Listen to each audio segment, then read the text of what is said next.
наркоманов, наркоторговцев, оснащенных всеми видами оружия, китайское, американское, СВЧ, химическое, лазерное, ультразвуковое, резонансное, вибрационное, засекреченное, с телемониторами, камера-визор, владеет притон и квартирой 35 наркомана Цибули. Мы не знаем, где сейчас даже он находится. Ваш адрес назовите? Нахимова 130-31. Это там постоянно лазерами. Вы знаете, они еще и системы глушения поставили, от глушения плохо. И издеваются над нами уже глушителями. Ну уже ж разбирались с этим вопросом. Ничего, сегодня, например, Левый берег обещал, что с 9 утра будет работать какая-то группа, которая работала на университете и центральных объектах города. Нам с 9 такую атаку устроили, перебили все ребра. У нас постоянно скорые, давление, лучами, снарядами, пушками. У нас вызовы скорой, давление 108 фиксировала скорая, 200 фиксировала поликлиника Водников. Это у меня такое давление. При 200 может отключиться зрение, от сетчатка отслоится, инсульт произойти, инфаркт. У них китайское ушу, бомба, пушка направляется тебе прям в ребра, в область сердца, там, где проходят артерии и сосуды. Это по поводу поломанных ребер не в скорую можно обращаться сейчас? Нет, как я его не поломал. Не, ну вы сказали, ушибы в ребра, а здесь артерии проходят. Так. Легочная и сердечная. Вот поэтому они пытаются воздействовать, чтобы на артерию пошел. Это эти... Наркоманы. Бьют лучами, а вызывает спазмы сосудов головы и мозга. Не имеет голова. А сейчас руки, ноги даже отнимаются, дрожать ноги начинают. Они включают мощный радар СВЧ, ультразвуковые, уши закладывают, язык дергается, колеблется, сенсорно через ухо волна разрешается в рот, а язык поднимает, это там, значит, связки, мышцы участвуют. А что вы сейчас здесь делаете в городском ГАИ? Я пришла в ГАИ о помощи, о вызове лазерной группы или подразделения по лазеру. Так у них нет уже. Бывает у них, иногда здесь квартируется. То есть у них там машины, видимо, ставят, здесь нужно технически осмотреть, оставить. Не, ну через них-то не вызовете, это где-то в другое место нет, надо помогают. обращаться. У них бывает, приезжают группы по лазеру. Редко, но бывает. К вам проезжают? Они приезжают к ним, но если я звоню, они выезжают на наш участок. Ага. Смертельно опасно. Даже вчера стреляли бомбами в виде шара. Темно-серый шар диаметром с арбуз.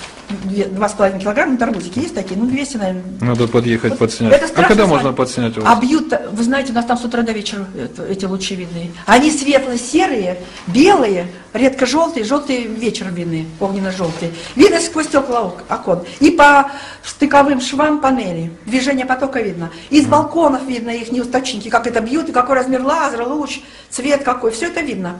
Ну, и закладывают уши, сильная боль в ушах. И идет она и... Это постоянно или только... Круглосуточно. То есть вот сейчас приехать и есть, да? Там все будет. Там будет во дворах плохо закладывать уши. Это ж по Нахимову там да. Вот. Ну я знаю об этом. Это логово. Адрес назовите еще раз. Проспект Нахимова, 130.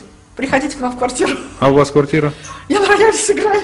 У меня Не, хрущевка, 3-й этаж. Я с мамой живу. Мама врач, участник боевых действий. Я на пенсии инженер. Еще и музыкант. И фамилия, имя, отчество. Как вас можно подписать? Фамилия? Бурцева Валентина Анатольевна. Спасибо. Я обращаюсь постоянно. А ГАИ сейчас поможет вам, выйдут или нет? Они позвонят какое-то подразделение, вызовут группу. Телефон заблокирован, выйти по телефону невозможно. Я оплатила с 2000 года около 4000 гривен за вызов лазерных групп. Из них 3000 примерно из квартиры, если не больше. Только за последний год я около 1000 гривен оплатила за вызов лазерных групп, а прохождения в каналах нет. На канале по обращению в органы и на нашей линии сидят хакеры, и наркоманы, и соседи. И квитанции нет об оплате? Присылается квитанция на 90 гривен. Все глушится. Линия городская глушится, я не могу пройти. За ГАИ, за 102, за 101 отвечают соседи верхних этажей, наркозависимые, наркоманы. И верхняя квартира 35 Цибули. Вот с Цибули загадка. Наркоман Цибули был арестован в 2008 году. Его держали в СИЗО. Брали в Старом Крыму с бандой с лазером. Брали 2 МОБа. Городской и областной. Это точно? Точно. А когда? Это был 2008 год, лето. Затем его выпускают на свободу в конце года. И он опять в Старом Крыму? Его... Нет. Он, значит, побывал даже на лечении в наркологии или психушке.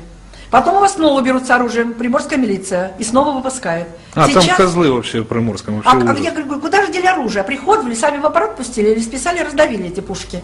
Теперь, значит, спрашивают в МОБе, куда же исчез этот Цибуля? Они говорят, он умер.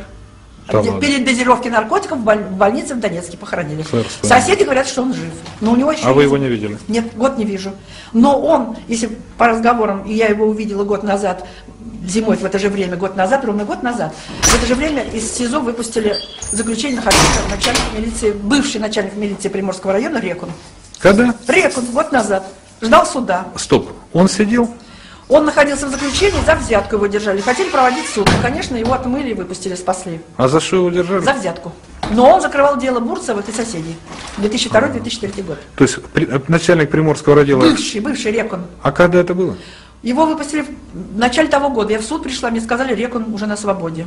Но его точно держали, держали, да? Держали. Все в Спасибо. милиции говорили, и в других подразделениях, в Ильичевской, в Приморской говорили, что его оклеветали, его выпустят. Но если только не получается так, что он уже вторично там побывал. Потому что несколько лет назад... Я узнаю, потому что мне это интересно. Пархоменко мне говорил, он сидит. Я говорю, где сидит? Это был, знаете, какой год? 2006 или 2005? Где, говорю, сидит? Но он мне даже не сказал, где он сидит.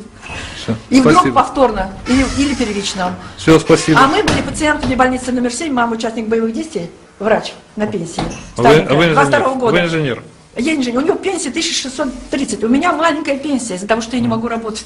Все ясно. Меня Заявка пустили, принята. Я боюсь. приеду, посмотрю. Я в квартиру, я Все, работаю. спасибо.